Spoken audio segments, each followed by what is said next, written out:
प्रिय मित्रों और प्यारे विद्यार्थियों, आप सभी का मेरे YouTube channel Uma literature academy पर हार्दिक अभिनंदन है। आशा है कि आज हम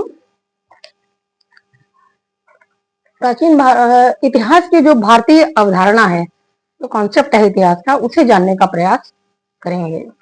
तो हमने पाश्चात्य अवधारणा के बारे में जान लिया है और जो भारतीय अवधारणा है इतिहास की, इसमें प्राचीन जो अवधारणाएं और परंपराएं हैं भारत की, वो विवादास्पद रही हैं। कुछ यूरोपीय और कुछ भारतीय लेखकों का कहना है कि भारतीयों के इतिहास लेखन में तो अभिरुचि ही नहीं थी, उन्हें इंटरेस्ट ही नहीं था, क्योंकि एक तो वे दैवीय शक्तियों के समक्ष स्वयं को हीन सर्वथा नगण्य समझते थे, तो इस हीनता या जीवन की व्यर्थता का कोई इतिहास होता ही नहीं है, इस प्रकार ये विद्वान समझते हैं। दूसरे वो कहते थे कि ये लोग मोक्ष प्राप्ति में भारतीय लोग लगे रहते थे और इस जो मोक्ष प्राप्ति का लक्ष्य था, इसलिए उसने इन्हें भौतिक जगत से दूर रखा, विमुख कर दिया।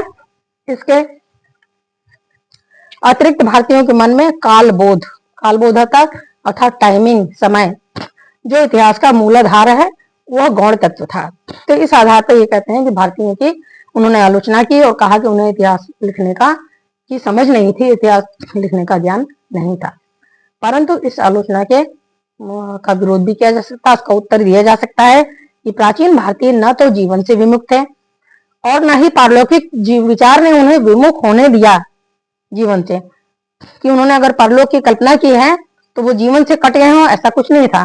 प्राचीन भारतीयों ने इस प्रकार का इतिहास नहीं लिखा जैसा कि वर्तमान में परिभाषित होता है।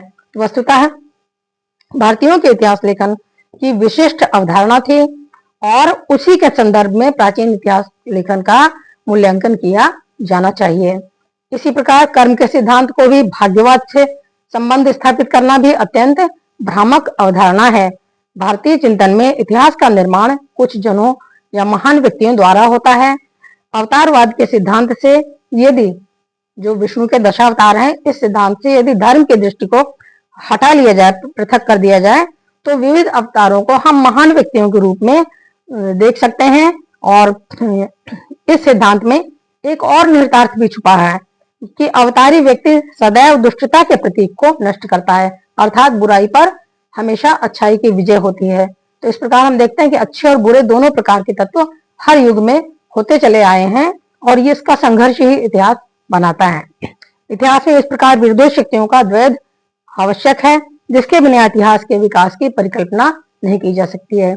इसी द्वंद्व से ही आगे प्रगति होती है, विकास होता है और इतिहास का निर्माण होता है। भारतीयों की दृष्टि में अतीत के विषय में जो महत्वपूर्ण है, वो है उत्तराधिकार के रूप में प्राप्त विचार तथा आदर्श है, न कि ऐतिहासिक विवरणों की निरंतरता।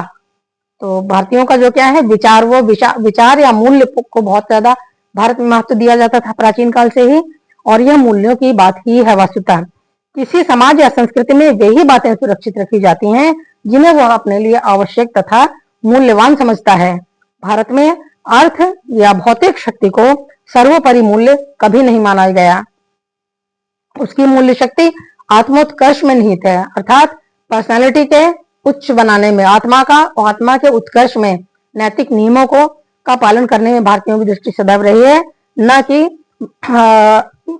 अमीर, कोई देश कितना अमीर या गरीब या अर्थव्यवस्था या भौतिक शक्ति को उन्होंने सर्वोपरि नहीं माना कभी। इसी भारत में वचनों को उसके प्रस्तोता से अधिक महत्व दिया गया, अर्थात जिसने कहा कोई बात, मूल्यवान बात कही, तो उस बात के कारण उसका महत्व है। जैसे जैन और महावीर हमारे हुए हैं, इनके वचन यदि मूल्यवान न होते तो इन्हें कौन पूछता। इतिहास में महात्मा बुद्ध और महावीर का या अन्य इसी प्रकार के बहुत से उदाहरण दिए जा सकते हैं कि उनके वचनों के कारण ही वे प्रसिद्ध है वास्तव में। तो इसीलिए प्राचीन साहित्य में ऐतिहासिक दृष्टि होते हुए भी उनके रचयिताओं के विषय में हमारा ज्ञान नगण्य जैसा है। वेद, पुराण तथा अन्य ग्रंथ साहित्यिक परंपरा को प्रकट करते हैं, लेकिन उनके रचनाकारों के विषय में बहुत कम जानकारी देते हैं।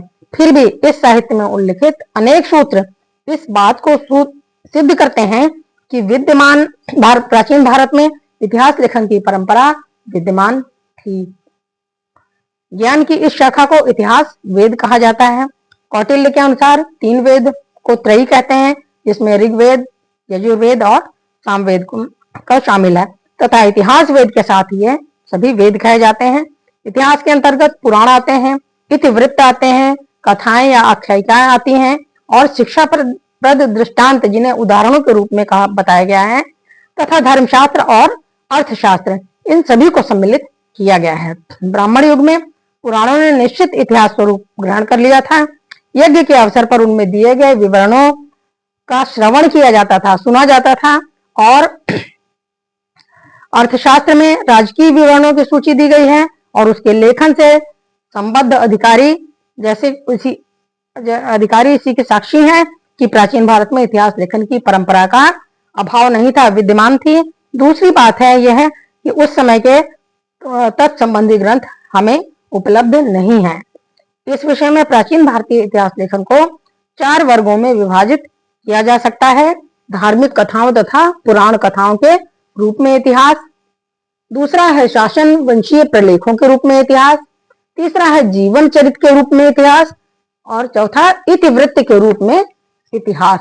तो इन 4 भागों को बेस बनाकर हम इतिहास का अध्ययन करते हैं। इसमें से प्रथम वर्ग के अंतर्गत जो धार्मिक कथा और पुरा कथाएं हैं यानी पुराण कथाएं हैं, उनके अंतर्गत वह साहित्य है जिसमें ऐतिहासिक सामग्री धार्मिक तथा पुराण कथाओं के साथ घनिष्ठ रूप से संलग्न है। उदाहरण के लिए बृहद देवता में एक पूरे सूक्त को इतिहास सूक्त की ही संज्ञा दी गई है और वैदिक इतिहास में विभिन्न प्रकार के ऐतिहासिक लेखनों का अस्तित्व भी प्रमाणित होता है। वंश चरित्र, गाथाएं, नाराशंसी और दान स्तुति। वंश में इसमें जो वंश चरित्र है, वंश चरित्र में पुरोहितों और राजाओं की वंशावलियां दी गई हैं, जबकि शेष 3 राजकीय जननायकों की प्रशंसा से संबंधित हैं। पुराण कथाओं द्वारा महत्वपूर्ण ऐतिहासिक सामग्री प्राप्त हो सकने का एक अन्य दृष्टांत पुरुष सूक्त है, जो ऋग्वेद का अंतिम अध्याय है, पुरुष सूक्त है, जिसमें कल्पना की गई है कि विराट पुरुष के हजारों आंखें हैं, हजारों पैर हैं, हजारों हाथ हैं, जिनसे वो सृष्टि की रचना और आदि चीजों का भौतिक चीजों का निर्माण कर रहा है। इस वर्ग के सबसे महत्वपूर्ण ग्रंथ पुराण है, जिसमें 5 बातों का विवेचन स्वीकार किया गया है। ये देखिए, पुराणों के अंतर्गत 5 बातें बताई गई हैं: सर्ग, प्रतिसर्ग, वंश, मनवंतराणी और वंशानुचरित। तो इसमें पुराणों के विषय में इस तथ्य को स्मरण रखना चाहिए, ध्यान रखना चाहिए कि वे मनुष्य इतिहास को सार्वभौमिक इतिहास के संदर्भ में समझते तथा रखते हैं। दूसरे वर्ग में शासन वंशीय प्रलेखों को रखा गया है। प्राचीन काल में प्रारंभ में शासकीय विवरणों के लेखन का कार्य ब्राह्मण किया करते थे। बाद में कालांतर में प्रलेखों को लिखने के लिए शासकों ने विशिष्ट अधिकारियों को नियुक्त करना प्रारंभ कर दिया था। ठीक है। अशोक के लघु शिलालेख में कर्णिक नामक अधिकारी और गुप्त अभिलेखों में अक्षपटलाधिकृत नामक अधिकारी को राजकीय प्रलेखों का प्रधान संग्राहक कहा जा सकता है। अब ये प्रलेख सीधे इतिहास ही बन जाते हैं। प्रलेख लिखना अर्थात हमें सामग्री प्राप्त होती है इनसे, जिनसे हम इतिहास को आगे बढ़ा पाते हैं। हर्ष के समय तक इस विभाग की निरंतरता बनी रही, परंतु विशिष्ट कारणों से ये लेख सुरक्षित नहीं रह सके। परंतु प्रलेखों का अस्तित्व निस्संदेह इतिहास लेखन के अस्तित्व एवं स्वरूप को प्रकट करता है। तो भारतीय इतिहास की ऐसी अवधारणा है। तीसरे वर्ग में चरित्र साहित्य के जो वंशानुचरित वगैरह है चर्चा की जा सकती है। वैदिक व्याख्यानों को परवर्ती चरित्र साहित्य का पूर्व रूप कहा जा सकता है, अर्थात वैदिक साहित्य उससे पूर्व के हैं तो उनका पूर्व रूप है। चरित्र यानी किसी व्यक्ति का चरित्र का वर्णन करना, उसकी जीवनी आदि का वर्णन करना। इस प्रकार चरित्र साहित्य का इतिहास काफी प्राचीन है। इस संदर्भ में बहुत से ऐसे हमको ग्रंथ प्राप्त होते हैं जिनसे हम चरित्र साहित्य को देख सकते हैं और उनसे भी एक इतिहास लेखन का कार्य संभव हो सकता है। जैसे स्वप्न वासव दत्ता, प्रतिज्ञा योगंधरायण, नव सहसांक चरित, गौड़ वोहो और विक्रमांक देवचरित जैसे रचनाओं का उल्लेख किया जा सकता है। इसमें व्यक्ति विशेष के पूरे चरित्र का और उस समय के राजनीतिक, आर्थिक, सांस्कृतिक आदि जीवन का वर्णन किया जाता है। भारतीय इतिहास लेखन के चौथे और पांचवें मनवंतराणी और वंशानुचरित आदि का जो प्रतिनिधित्व करते हैं वो है बाण भट्ट के द्वारा रचित हर्षचरित, तथा कल्हड़ के द्वारा रचित राज तरंगिणी जैसे ग्रंथों द्वारा होता है। पहला जो ग्रंथ है हर्षचरित शासक विशेष से संबंध इतिवृत्त है, अर्थात हर्ष के बारे में और उस समय की सामाजिक आर्थिक सांस्कृतिक आदि उन्नति के बारे में, दशा के बारे में बाणभट्ट ने विस्तृत रूप से वर्णन किया है। तो ये इतिवृत्त है। और दूसरा जो है राजतरंगिणी, यह शासन वंशी इतिहास है, अर्थात इसमें कई वंशों के कश्मीर का पूरा इतिहास ही इसमें मिल जाता है। इतिवृत्त है जिसे पूर्ववर्ती इतिवृत्तों, प्रलेखों और प्राचीन लेखों के आधार पर लिखा गया है। अगर राजतरंगिणी ना होती तो शायद कश्मीर के इतिहास से हम आज भी अनजाने ही रह जाते। तो भारतीय इतिहास की अवधारणाओं को आशा है आप समझ गए होंगे। अर्थात ये उस तरह का इतिहास नहीं था प्राचीन भारत में जैसे कि अपेक्षा करते हैं आधुनिक काल में, आधुनिक इतिहासकार अपेक्षा करते हैं कि क्रमबद्ध इतिहास उस तरह का लेखन, बल्कि उनके विचारों और मूल्यों को महत्व दिया जाता था। और लेखन का कार्य हुआ, पुराण बहुत बड़ी इसमें सहायता करते हैं कि तमाम राजाओं की वंशावलियां पुराणों में भरी हुई हैं, विभिन्न युगों का, और यहाँ तक कि भविष्य पुराण तक लिख डाली गई है, तो जिसमें आधुनिक काल का वर्णन भी होता है। तो इन सब चीजों से और शासन वंशीय प्रलेखों के रूपों में भी हम देखते हैं विभिन्न राजाओं के जो अभिलेख होते थे, प्रलेख होते थे, राजकीय कार्यों से संबंधित जो बातें होती थी वो सब अशोक के समय तक और हर्ष के समय तक हमको बराबर प्राप्त होती हैं। गुप्तों के समय में भी प्राप्त हुई हैं। और विभिन्न महान व्यक्तियों के जीवन चरित्र हैं उनको, और इतिवृत्तियों को, चाहे वो राजाओं के हों या कभी कभी धार्मिक व्यक्तियों के भी हो सकते हैं। और पुराण ये हमारे इतिहास लेखन का ही एक अंग है, यही हमारा इतिहास लेखन है। बाद में राजाओं द्वारा दिए गए दान पत्र, उनके द्वारा जैसे अशोक आदि के अभिलेख, शिलालेख आदि, या गुप्त राजाओं द्वारा बनवाए गए सिक्के आदि, सब बहुत सारी ऐसी सामग्रियां मिलती हैं जिनसे भारतीय इतिहास का निर्माण संभव हो पाया है। तो आज के लिए आशा है आपको समझ में आ गया होगा ये चैप्टर।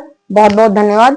और आप लोग देखिए, वॉच टाइम बढ़ाइए कृपा करके, और आपका सहयोग की आवश्यकता है। यदि मैं इतनी मेहनत कर रही हूँ तो आपसे भी विद्यार्थियों सहयोग की आवश्यकता है। किसी ध्यान से पढ़िए, ये आपके लिए ही है, आपकी परीक्षाओं में आपको सफलता दिलाने के लिए है। चाहे वो प्रतियोगी परीक्षाएं हो, चाहे वो बीए और एमए की परीक्षाएं हो, ये सब में काम आने वाला है। Thank you.